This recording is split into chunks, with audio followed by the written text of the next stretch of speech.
하리라. 아멘. 오늘도 하나님의 말씀 앞에 나오신 성도님들 주님의 이름으로 환영하고 축복합니다.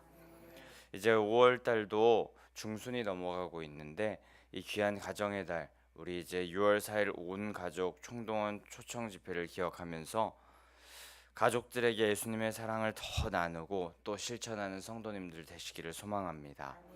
예수님처럼 살아가고 또 예수님의 본을 보일 때 자연스럽게 복음 전도가 될 것이고 그 사랑은 자연스럽게 퍼져 나갈 줄 믿습니다.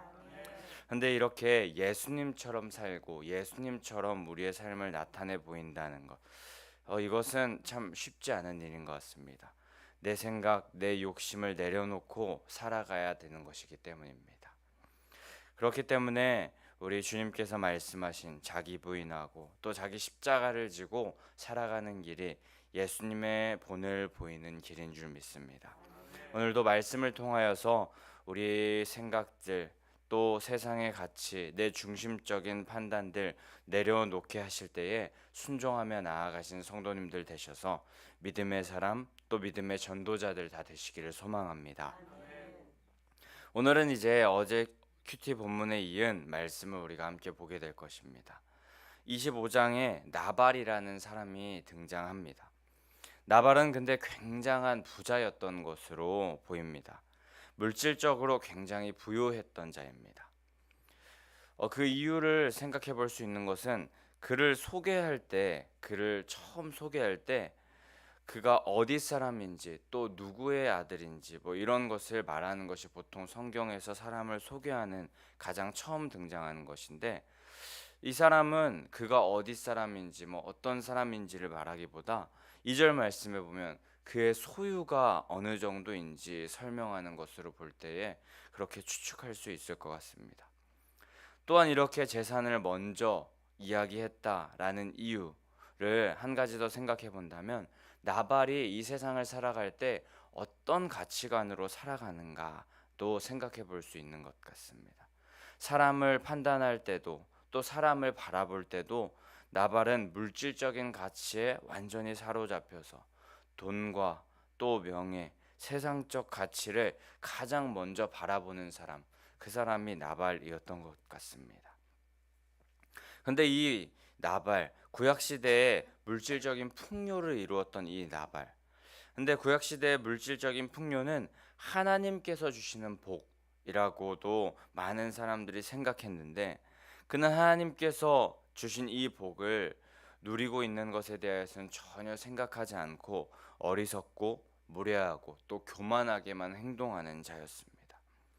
그런 나발에게 다윗이 양털 깎는 날, 곧 이 유목민에게 양털 깎는 날이란 굉장한 잔칫날, 곡식을 수확하는 그런 날과도 같은 날이었는데, 그런 잔칫날에 이 잔치하는 소식을 듣고 다윗이 자신의 소년들을 보내고 그들에게 음식을 대접해 주길, 잔칫날에 그 음식 대접해 주는 것이 어렵지 않은 일이기 때문에 그 음식을 대접해 주기를 정중히 요청하였습니다. 이 요청한 이후의 일들이 오늘 본문에 나타나는 그런 모습들인데, 9절 말씀에 보면은 다윗의 소년들이 나발에게 이 말을 전하였습니다. 이 다윗의 말을 아주 정중히 전하였는데 이후에 아주 모욕적으로 다윗의 이 요청을 거절하는 나발의 모습을 보게 됩니다. 9절 말씀에 보면 다윗의 소년들이 가서 다윗의 이름으로 다윗의 요청을 나발에게 말하였다라고 그렇게 말합니다. 다윗이 직접 가지는 않았지만 다윗의 이름으로 요청한 것은 다윗이 직접 가서 이야기한 것이나 마찬가지였습니다. 그렇게 다윗이 그 정중하게 요청하기를 그렇게 마쳤는데, 여기서 그 말하기를 마치다라는 동사는 휴식하다 또는 휴전하다라는 그런 의미를 가지고 있다고 합니다. 나발에게 다윗의 요청을 전달한 후에 나발이 잠시 휴식하면서 골똘히 생각해 보았다라는 것인데, 이때 휴식하면서 나발은 다윗의 그 전달하는 말에 대하여서 자신이 어떻게 행하여야 할지, 어떻게 행동해야 될지를 아주 생각할 시간을 여유 있게 가지면서 자신이 이후의 행동을 판단하고 또 생각해 보았다는 것입니다. 그렇기 때문에 이로써 나발이 이후에 다윗의 청을 거절했다는 것, 이것은 즉흥적인 나발의 의견이 아니라 아주 충분히 생각해 보고 내린 결정이라는 것입니다. 근데 그가 이 다윗의 요청을 거절했는데 그랬던 이유는 이렇게 휴식하고 생각해 보면서 이해관계를 다 따져보고 또 자신에게 이 요청이 이익이 될지 안 될지, 이후에 나에게 어떤 이익이 다가올지 그런 것을 다 따져보면서 결정했다는 것입니다. 결국에는 세상적인 가치를 선택하여서 나발은 이 다윗의 요청을 거절하게 되는 모습을 우리가 보게 될 것입니다. 10절 말씀에 보면은 나발이 다윗을 보낸 사람에게 이렇게 대답합니다. 다윗이 누구냐고. 당시에 골리앗을 쓰러뜨린 그 용사 다윗이었지만 다윗이 누구냐고 물어봅니다. 이것은 다윗이 진짜 누구인지에 대해서 묻는 것이 아니라 다윗을 무시하는 발언이었고, 이새의 아들은 누구냐고 묻는데 이것은 다윗의 가문까지도 모욕하는, 무시하는 발언이었습니다. 게다가 그 이후에 나발이 아주 그 도를 지나치는 그런 말을 하게 되는데, 각기 주인에게서 억지로 떠나는 종이 많도다, 이렇게 말합니다. 이 말은 사울 왕의 살해 위협으로 인하여서 어쩔 수 없이 다윗이 지금 그 사울을 떠나서 도망하는 그런 신세에 놓여 있는데, 지금 이 나발의 말은 사울 왕의 살해 위협으로 인한 어쩔 수 없이 독자적인 노선을 선택하여서 유랑하는 이 다윗에게 자신이 있어야 할 자리를 지키지 못하고 도망쳐버리는 종, 왕을 배신한 자, 배반자로 규정하고 있는 것입니다. 이는 다윗의 요청을 아주 모욕적으로 거절하고 있는 이 나발의 모습인 것입니다. 이어서 11절의 나발은 다윗은 자기와 아무런 관계가 없을 뿐더러 자신은 이 배신자 배반자에게 절대 아무것도 내어줄 수 없다라고 그렇게 말하고 있습니다. 나발은 다윗의 일행들에게 자신들의 죄로 인해서 쫓겨다니고 있는 그런 악한 자들은 내가 도와줄 필요가 없다라고 하면서 그런 악한 자, 그런 자신들의 죄로 인해서 쫓겨다니는 자라고 그들을 모욕하면서 그들은 죄인이라고 규정하고 있습니다. 그런데 이러한 나발의 태도, 이 태도는 구약의 율법 정신, 또 하나님께서 원하시는 그 마음, 뜻과는 완전히 반대되는 마음이었고 그런 언행이었습니다. 율법의 정신은 나그네를 사랑하는 것이며, 또 먹을 것이 없는 자들을 위하여서는 소출을 남겨둘 정도로 그렇게 그 부족하고 또 연약한 자들을 사랑해주고 챙겨주는 것, 그것이 율법의 정신이고 하나님의 뜻이었습니다. 하나님의 백성이라 한다면 베풀고 나누면서 이웃과 나그네에게 사랑을 실천하는 것, 그것이 바로 하나님께서 원하시는 뜻인데, 나발은 그것을 정면으로 부인하는 일들을 하고 있던 것입니다. 하나님의 은혜를 받았지만, 하나님의 은혜로 인하여서 풍족하게 살아갈 수 있었지만 하나님 앞에서 배은망덕한 모습을 보이고 있으며 하나님의 뜻까지 저버리는 악한 모습을 나발이 보이고 있던 것입니다. 신명기 8장 18절에서 19절에는 이런 말씀이 있습니다. 내 하나님 여호와를 기억하라. 그가 내게 재물 얻을 능력을 주셨음이라. 이같이 하심은 내 조상들에게 맹세하신 언약을 오늘과 같이 이루려 하심이라. 내가 만일 내 하나님 여호와를 잊어버리고 다른 신들을 따라 그들을 섬기며 그들에게 절하면 내가 너희에게 증거하노니 너희가 반드시 멸망할 것이라. 아멘. 하나님은 분명히 재물 얻을 능력을 여호와 하나님께서 주셨다고 말씀하셨습니다. 그저 재물은 하나님께서 주신 것이고 그것을 계속하여 우리들이 소유할 수는 없습니다. 언젠간 그것을 두고 우리는 심판을 받습니다. 이 땅에서 그렇기 때문에 우리는 청지기적인 정신을 가지고 살아가야 한다는 것입니다. 하지만 나발은 하나님의 이런 가치, 하나님의 명령, 하나님의 말씀을 전혀 따르지 않았고 11절 말씀에 보게 되면은 내 떡, 내 물, 내 양털, 내 고기라고 하면서 자신의 것이냐, 또 내가 쌓아놓고 내가 쌓을 수 있었다라고 하면서 청지기적인 생각은 전혀 하지 않고 자신이 인생의 주인인 양 행동하고 살아가고 있었던 것입니다. 탐욕에 또 거짓에 속아서 자신이 주인 노릇하면서 자기 인생에 자기가 왕인 양, 자기가 주인인 양 행사하면서 하나님의 자리에 자신이 앉고 하나님께서 보시기에 악한 인생을 살아가고 있던 것입니다. 우리 이 모습을 보면서 기억해야 할 것은 세상에 우리의 것, 내 것은 없음을 기억하시기 바랍니다. 주님께서 잠시 맡겨주신 것뿐입니다. 그렇지만 우리들은 이 세상을 살아갈 때 나발과 같이 내 것, 또 내 노력으로 성취해낸 것, 내 힘으로 쟁취해낸 것이라고 하면서 내 소유를 주장할 때가 많습니다.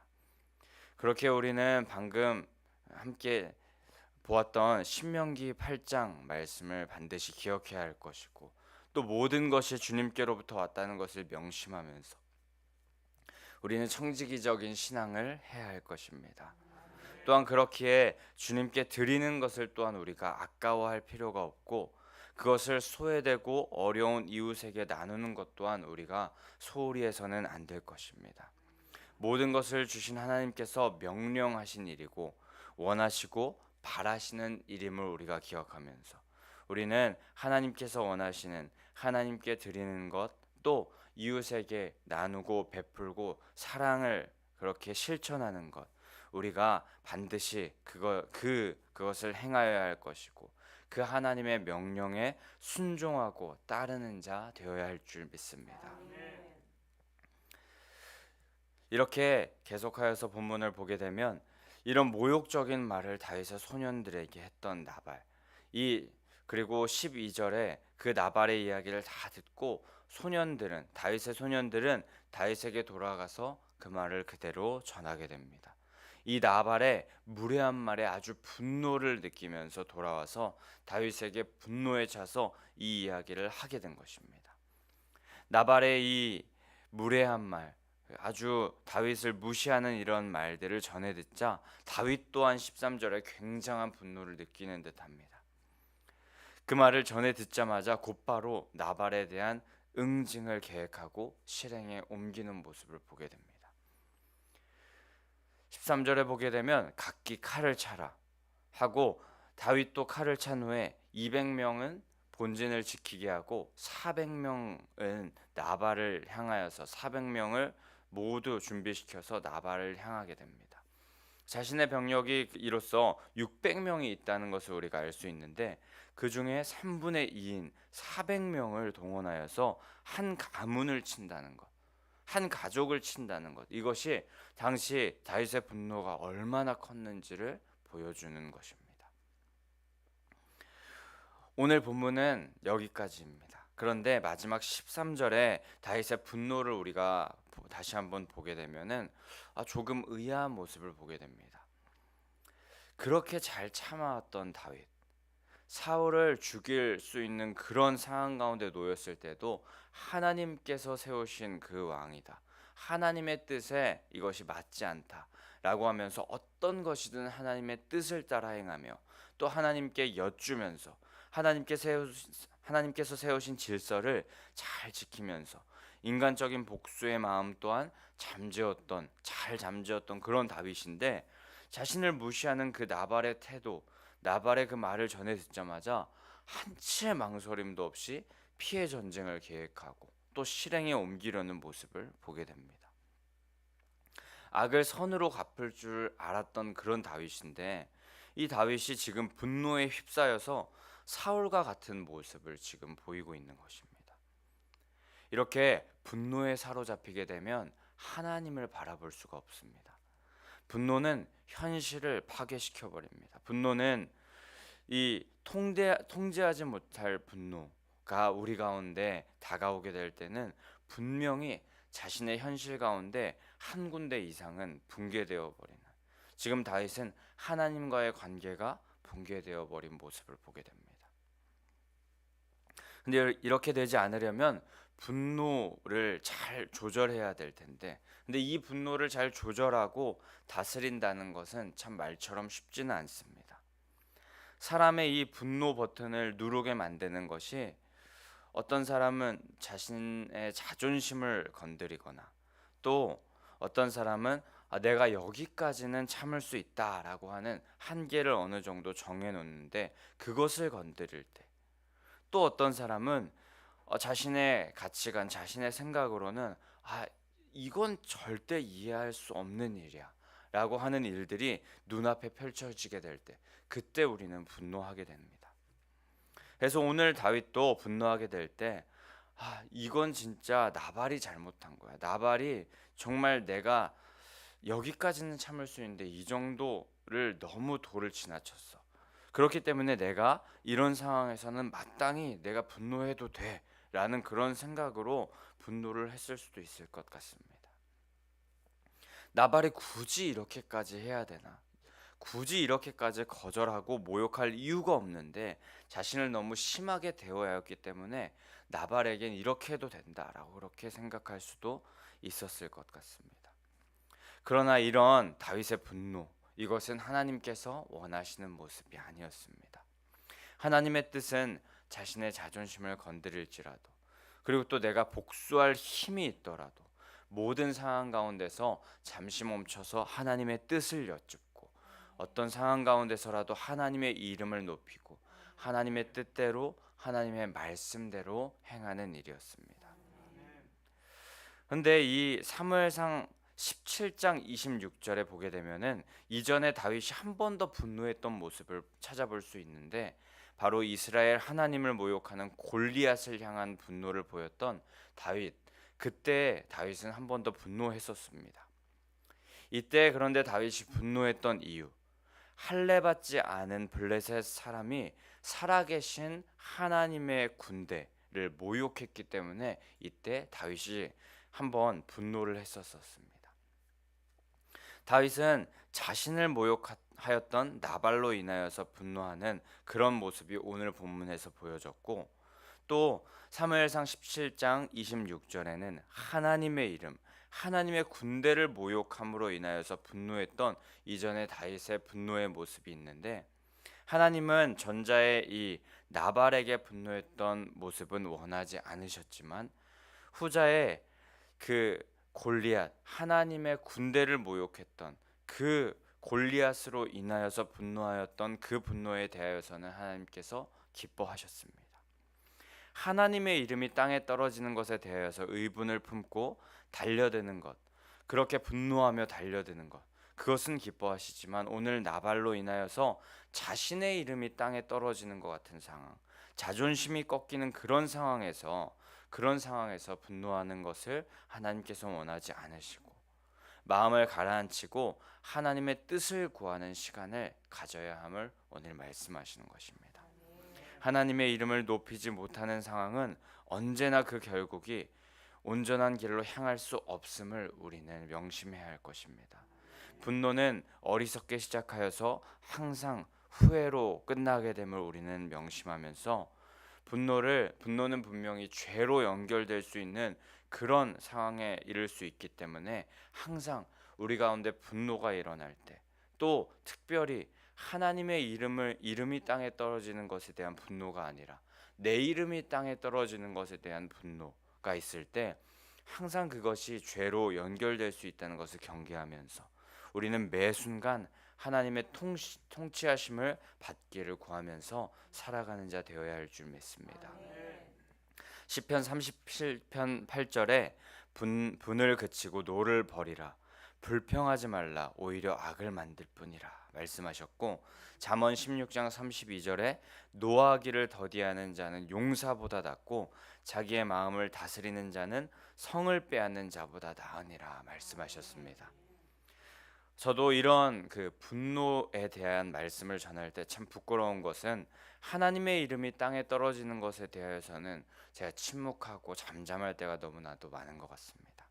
하지만 정작 저를 공격하고 제 자존심을 건드리고 또 그렇게 저를 분노하게 만들 때, 그럴 때면은 얼굴빛부터 바뀌고 분노하고 화가 치밀어 오르는 것이 저의 모습입니다.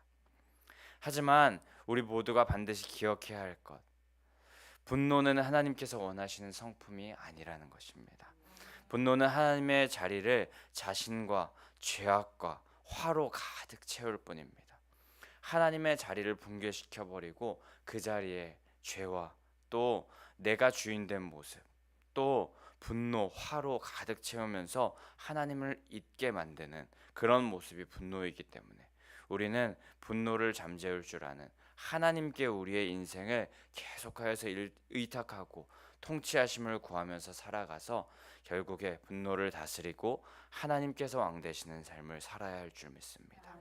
우리 이것을 기억하시면서 오늘 나를 분노하게 하는 일이 정말 많을지라도, 그런 일들이 다가올지라도 마음으로 범죄하지 마시고 그 순간 마음을 가라앉히시고 말씀 앞으로 또 기도의 자리로 하나님 앞으로 잠시 들어가시는 성도님들 되시길 소망합니다. 신앙이 아무리 훌륭한 사람이라 할지라도 흔들릴 수 있습니다. 인격이 아무리 좋은 사람이라 할지라도 분노할 수 있습니다. 그렇기 때문에 우리는 우리 자신들, 나 자신을 너무 믿지 말고 매일 하나님을 더 신뢰하면서 24시간 주님이 나를 다스려 주시기를 기도하면서 간구하면서 살아가는 성도님들 되시기를 축복합니다. 또한 분노 가운데 자신을 다스리는 또 한 가지 방법이 있는데, 나를 무시하고 모욕하는 사람들이 있다고 할 때, 또 분노하는 상황이 우리 가운데 있다고 할 때 우리는 나를 위하여서 모욕당하고 또 무시당하시며 죽임당하신 예수 그리스도를 한 번 더 생각해 보아야 할 것입니다. 온 세상을 위하여 모진 수모 고통을 당하셨지만 정말 억울하고 또 답답한 상황일 수 있지만 그 가운데서 예수 그리스도께서는 그 입을 지키시고 입을 열지 않으시고 묵묵히 십자가의 길을 감당하셨었는데, 우리 그 주님과 같이 용서하고 사랑하며 예수님의 길을 따라가면서 살려고 할 때에 예수님께서는 십자가 부활로 온 세상의 죄악을 친히 담당하셨던 것처럼 우리도 작은 예수가 되어서 가정과 직장과 교회와 이웃에게 예수님의 영원한 생명을 전할 수 있는 힘을 더하여 주실 줄 믿습니다. 오늘 노하기를 더디하시고 또 다른 이들의 허물을 용서하고 하나님의 이름을 높여드리는 인생으로 거듭나기를 소망하는 성도님들의 삶 가운데 성령님께서 내 힘으로 안 되는 일들 친히 동행하게 하셔서 가능케 하여 주실 줄 믿습니다. 성령님과 동행하면서 예수 그리스도께서 다 이루신 부활의 역사를 매일매일 삶 가운데 나타내 보이시는 성도님들 되시기를 간절히 소망하고 축복합니다. 우리 그럼 이 시간에 함께 350장 찬송하신 후에 기도합니다.